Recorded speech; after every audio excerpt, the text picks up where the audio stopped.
In this lesson, we will create our vertebrae bones.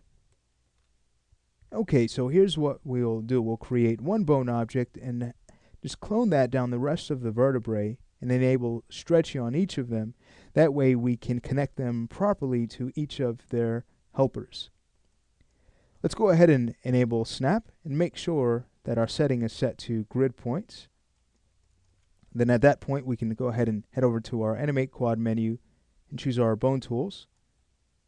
Underneath create bones, just taking a look at our settings, I have the width and height set to 4.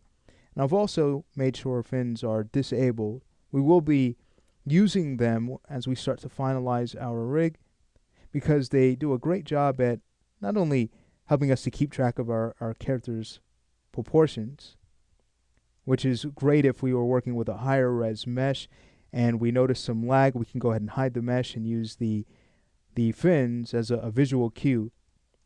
But they also help tremendously in giving us some great deformations initially when we skin. And they look really cool too. So those are 3 things that are amazing about fins. All right, but let's go ahead and create our bone object. We'll just snap from one grid point to the next. And right click. All right, let's go ahead and exit create bones mode. I'll also disable snap. And let's go ahead and start to set a few things up on this object. First, the naming convention for the root bone object, that's going to be BN. For all bone objects that we will skin to, we'll use this prefix. We'll find that when it's time to skin, it'll be a lot faster to find those skin objects this way. All right, so that's BN underscore vertebrae A 01. Now for all nub objects, you can use a prefix of nub, or what I like to do is use BE. So all of these objects will not be skinned to. All right, great. So once we have renamed the object, we can go ahead and head over to our layer browser. Let's go ahead and create a brand new layer. So we'll go ahead and grab the bone object, and we will rename this layer to bones. We'll make sure our default layer is active. All right. Now, as far as the nub is concerned, we want that under objects to hide. We want to hide all of those objects. Let's go ahead and test things out. Beautiful. All right. Now, we did talk about stretchy. How can we set this up? Well, with the bone selected, we can head over to our bone tools and scroll down until we find our object properties. So in order to enable stretch, we can go ahead and turn off freeze length. Now, if we were to go ahead and grab our nub object and start to move this, notice the stretch we get automatically. Now, this can be a really neat setup. You can use this for a fast muscle rig. If you'd like to learn more about that, feel free to look at Intro to Rigging in 3ds Max.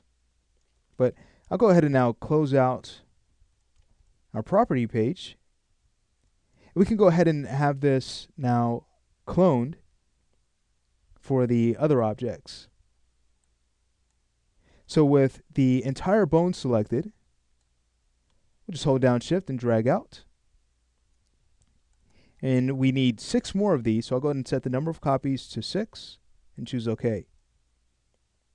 Alrighty. So now it's just a matter of point snapping to the other helpers.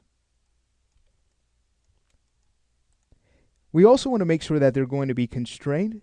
So another option you have, and this way you don't have to worry about point snapping if you don't like to, you can just go ahead and set up position constraints.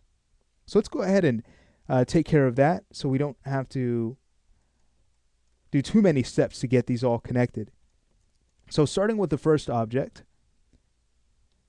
we'll go ahead and grab our position constraint and link the root to the start helper. We'll grab our nub object and link to its helper, which is helper B. All right, so you get the idea. So going to the next bone object, we'll go ahead and position constrain to the helper, okay, not the nub, but the helper object. And then the nub gets constrained to the following helper. So what I'll do is go ahead and pause the video and take care of the others. It's really straightforward. Okay, so all of the other bones have been position constrained, and it's just a matter now of just checking to make sure that you've done this properly. You can head over to the motion panel under your position list. Go ahead and just check your weight. So you can go through and select each object. All right, so each of these, including the nub objects, we don't want to overlook those. They're very important in the setup. I just want to check and make sure that they all have been linked to the right helper, and then at that point we can go in and check how the deformations will look on this chain.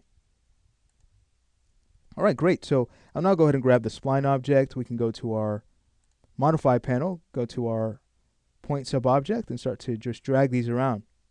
All right, so this is looking really nice. We're getting some good stretchy here on our bone objects.